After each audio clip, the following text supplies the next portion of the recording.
السلام علیکم، آپ دیکھ رہے ہیں یوٹیوب چینل فارماسسٹ ورلڈ۔ میرے چینل پہ آپ کو خوش آمدید۔ اگر آپ اکثر ہائی بلڈ پریشر کا شکار رہتے ہیں یا آپ کو موڈ سوئنگز کا سامنا کرنا پڑتا ہے، اکثر خود کو تھکا ہوا محسوس کرتے ہیں، آپ کے جوڑوں اور ہڈیوں میں درد اسپیشلی بیک پین کی شکایت رہتی ہے، یا آپ کی سکن ڈرائی ہے اور پسینے کثرت سے آتے ہیں، یا پھر آپ کو مسل کریمپس یعنی پٹھوں کا کھچاؤ اور درد رہتا ہے، آپ اکثر اداس اور ڈپریسڈ رہتے ہیں، یا آپ کے بال تیزی کے ساتھ جھڑ رہے ہیں، تو یہ ویڈیو آپ کے لیے ہے۔ ہماری آج کی ویڈیو وٹامن ڈی کے بارے میں ہے، اور وٹامن ڈی کی کمی کی وجہ سے جو جسم میں چینجز ہوتی ہیں ان کے بارے میں ہے، اور اس ویڈیو میں بات کریں گے وٹامن کے ذرائع کے بارے میں اور وٹامن ڈی کی کمی کیوں ہوتی ہے۔ تو ڈسکشن کو سٹارٹ کرنے سے پہلے آپ سے ریکویسٹ ہے کہ ویڈیو کو دیکھیں، اور اگر معلوماتی لگے تو لائک کریں، اور اگر چینل پر نئے ہیں تو چینل کو سبسکرائب کر لیں۔ نیکسٹ آنے والی ویڈیوز میں وٹامن ڈی کے بارے میں ڈیٹیل سے ڈسکشن ہوگی، تو آئیے چلتے ہیں اپنے مین ٹاپک کی طرف، جو کہ ہے وٹامن ڈی۔ سب سے پہلے تو یہ جاننا ضروری ہے کہ وٹامن ڈی ہے کیا اور اس کی ہماری باڈی میں کیا ضرورت ہے۔ وٹامن ڈی ایک ایسا نیوٹرینٹ ہے، ہم بات کریں گے وٹامن ڈی 3 کے، جو کہ ہماری باڈی میں ہڈیوں کی افزائش اور ان کو طاقتور بنانے میں اہم کردار ادا کرتا ہے، کیونکہ وٹامن ڈی کی موجودگی میں ہی ہمارا جسم کیلشیم کو ایبزارب کرتا ہے۔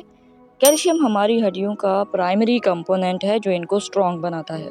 اگر وٹامن ڈی کی کمی بچوں میں ہو جائے تو ان کا جسم ٹھیک سے کیلشیم کو ہڈیوں میں ایبزارب نہیں کر پاتا، اور ایسے بچوں کی ہڈیاں کمزور ہو جاتی ہیں اور ذرا سی چوٹ لگنے پر فریکچر ہو جاتا ہے یا ہڈیاں ڈیفارم ہو جاتی ہیں۔ دوسرے لفظوں میں وٹامن ڈی کی کمی کی وجہ سے بچوں میں ریکیٹس ہو جاتا ہے، اور بڑوں میں وٹامن ڈی کی کمی کی وجہ سے جو ہڈیوں کا درد، جوڑوں کا درد ہوتا ہے، اسے اوسٹیومالیسیا کہا جاتا ہے۔ ریکٹس یا اوسٹیومالیسیا زیادہ تر سردیوں میں ہوتا ہے، یا ان لوگوں میں ہوتا ہے جو ٹھنڈے علاقوں میں رہتے ہیں اور سورج کی روشنی کی انٹینسٹی کم ہوتی ہے۔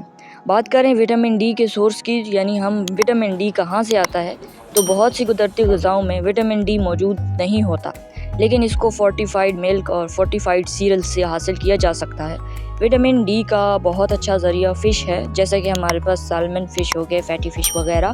اس کے علاوہ ہمارا جسم خود بھی وٹامن ڈی بناتا ہے۔ یہ جو سورج کی روشنی ہے، یہ ہمارے جسم میں وٹامن ڈی بنانے میں اہم کردار ادا کرتی ہے۔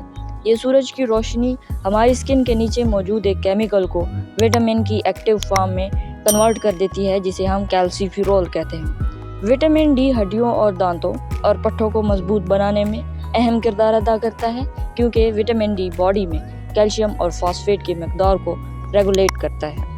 اچھا، اب جو ہماری سکن وٹامن ڈی کی مقدار بنا رہی ہے یا پروڈیوس کر رہی ہے، وہ بہت سے فیکٹرز پہ ڈیپینڈ کر رہی ہوتی ہے، جیسا کہ دن کے کون سے حصے کی دھوپ ہم لے رہے ہیں، صبح کے ٹائم، دوپہر یا پھر عصر کے وقت کے سورج کی دھوپ لے رہے ہیں، یا پھر آپ خط استوا سے کتنی دوری پر ہیں، یا پھر موسم کا کون سا حصہ چل رہا ہے، یعنی سردی کا موسم ہے یا گرمی کا موسم ہے۔ گرمی میں سورج کی تپش زیادہ ہوتی ہے اور سردی میں کم۔ اس کے علاوہ آپ جہاں رہ رہے ہیں یا آپ کے لائف اسٹائل کے لحاظ سے وٹامن ڈی کی پروڈکشن کم یا زیادہ ہو سکتی ہے۔ سردیوں کے موسم میں وٹامن ڈی کی پروڈکشن ہماری باڈی میں کم ہو جاتی ہے یا نہ ہونے کے برابر ہوتی ہے۔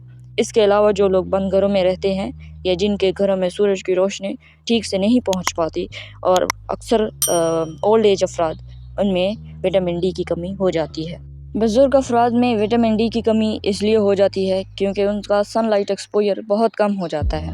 اس کے علاوہ سن سکرین یا سن بلاک کا استعمال جہاں سکن کے کینسر سے تو بچاتا ہے، لیکن اس کے استعمال سے بھی وٹامن ڈی کی کمی واقع ہو جاتی ہے۔ اب آپ کو پتہ کیسے چلے گا کہ آپ وٹامن ڈی کی کمی کا شکار ہیں؟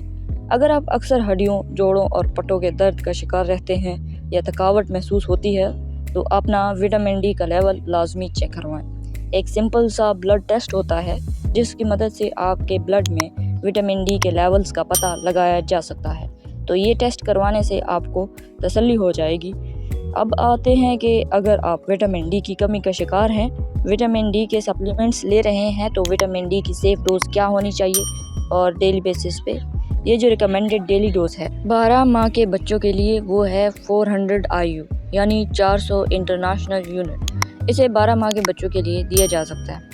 اس کے علاوہ 1 سال سے 70 سال کی عمر کے افراد کے لیے وٹامن ڈی کے 600 international units recommended daily dose ہے، اور 70 سال سے زیادہ کی عمر کے افراد کے لیے 800 IU ڈیلی بیسس پہ دیے جانے چاہئیں۔ اکثر دیکھا جائے تو مارکیٹ میں جو وٹامن ڈی کے سپلیمنٹس زیادہ تر 5000 IU یا پھر 10000 IU کی ایک کیپسول کی پیکنگ میں آتے ہیں۔ تو ایسے کیپسولز وٹامن ڈی کے جو 5000 یا 10000 IU کے اسٹرینتھ کے ہوتے ہیں، تو ان کو ہفتے میں ایک کیپسول یعنی 8 دنوں میں ایک کیپسول لینا ہوتا ہے، اور بچوں کو 10 دنوں میں ایک کیپسول یا پھر ڈراپس دینے ہوتے ہیں۔ مارکیٹ میں وٹامن ڈی کے ڈیفرنٹ برانڈز اویلیبل ہیں، لیکن اگر دیکھا جائے تو ایشیائی ممالک جس میں پاکستان، چائنا، انڈیا، سری لنکا وغیرہ آتے ہیں، تو ان ممالک میں مارچ کے اینڈ سے لے کر ستمبر کے آخر تک جو 7 سے 8 ماہ کا عرصہ ہوتا ہے، ان میں وٹامن ڈی کی ضرورت سورج کی روشنی کے تیز ہونے کی وجہ سے پوری ہو جاتی ہے، کیونکہ باڈی خود ہی سن لائٹ کو یوٹیلائز کر کے وٹامن ڈی پروڈیوس کرتی رہتی ہے۔ لیکن سردیوں میں وٹامن ڈی باڈی میں نہ ہونے کے برابر یا یوں سمجھ لے بہت کم مقدار میں پروڈیوس ہوتا ہے، تو اس دوران سپلیمنٹس استعمال کرنے چاہیے۔